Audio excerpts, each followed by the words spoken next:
আমাদের তেলিয়ামুড়া রাম ঠাকুর আশ্রমের বাৎসরিক উৎসব কিন্তু গতকাল থেকেই শুরু হয়ে গেছে। সেজন্যই সবাই মিলে নগর কীর্তনে বেরিয়ে পড়েছি জল ভরার জন্য। জল ভরেই সবাই চলে এসেছি কিন্তু আশ্রমে।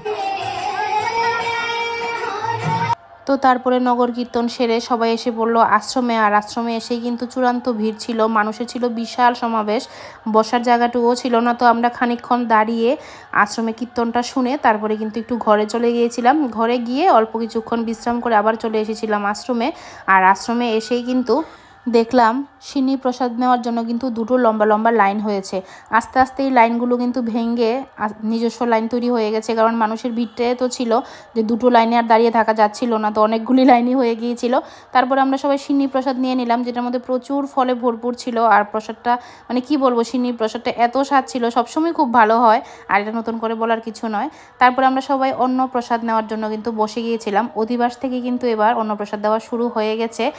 আর এই নিয়ে আমি বোধহয় 3 নাম্বার না 4 নাম্বার বেচে বসলাম। প্রত্যেক বেচেই কিন্তু 300 থেকে 350 করে লোক বসেছে। আর প্রথমেই দিয়ে দিয়েছে থাল, তারপরে গ্লাস, তারপরে ভাত, তারপরে লবণ, তারপরে আলু মাখা।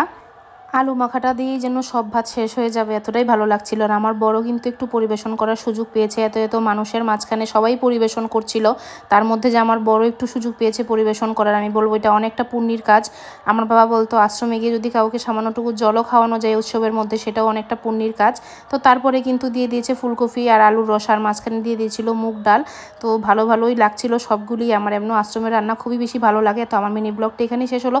আপনারা অবশ্যই যাবেন আমাদের আশ্রমে, গিয়ে প্রসাদ গ্রহণ করবেন এবং ঠাকুরকে স্মরণ করবেন। নমস্কার, জয়রাম।